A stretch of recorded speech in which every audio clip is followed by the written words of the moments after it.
This is the Tories losing their base. It's not like I'm sorry. It's not like they gained a base. I'm sorry. It's the last election was a unique circumstance because the entire Labour Party was absolutely defying the will of the people that usually vote for them, and that's the only reason why they voted for Boris. But for the Tory Party to completely dump its base in the hope that these people that had a one-off vote for them to completely hold on to them, it's ridiculous. The only reason why this may work is because the Labour Party is in tatters at the moment, and actually, quite frankly, Esther, so is every other major political party in the UK. Esther, you're saying that you think the Tories will lose the election because they increased the minimum wage. I think the Tories will lose the election because they're no longer a Conservative party.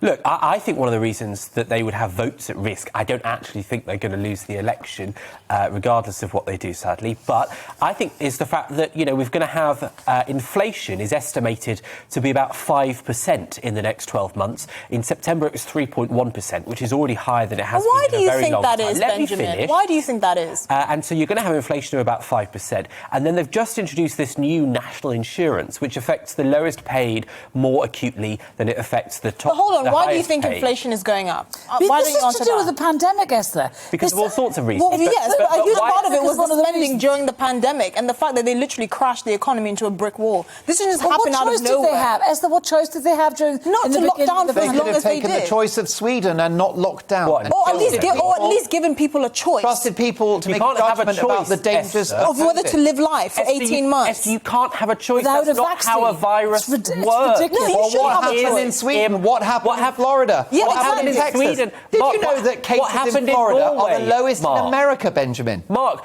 you tell me. Wait, no, can you answer that? Answer that. I will tell you. I'm going to speak for a second. Answer that. Mark says what happened in Sweden. I'll tell you what happened in Sweden. They have doubled the number of deaths based on a similar population and a similar demographic as Norway in the neighbouring country. Because if you say, why didn't we do Sweden? They didn't protect I say because we wanted to protect our own people, and you know full well you can't isolate a virus. Benjamin, let me take you up on that.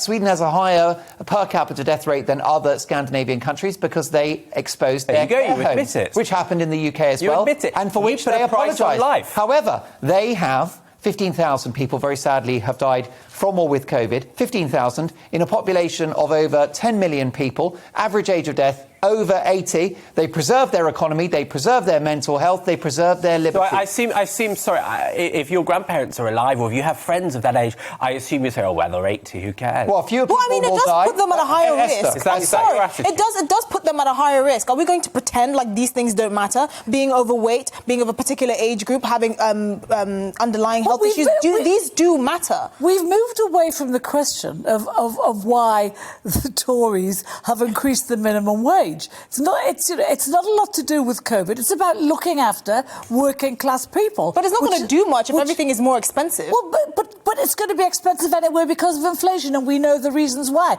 But all the more reason to protect working people whose wages are lower than middle, obviously. Look, I'm afraid it's the right thing to do. It's certainly it's the right thing to do to raise the minimum wage, especially with the period that's coming of high inflation, as sectors we've just discussed. But with the national insurance rise that will affect them more acutely, more percentage-wise than it will wealthier and older people, well, I think that's going to hit them. And, if you earn 25 grand, you've already lost 154 quid extra. Absolutely. So, much of this has already been eaten into. Can you imagine the criticism Boris would get? He did say on the steps of Downing Street when the Tories were elected, we will not let those red wall voters down. We must not let them down. Can you imagine what would have happened if he hadn't done this? Esther, last word. Well, they had controlled spending and actually acted like a Conservative party. We wouldn't be in this situation in the first place. You cannot tell me that I'm going to take... But how does it make sense? How does it make sense? I'm going to take more of your money and just give you a bit more change to soften the blow of me taking more of your money.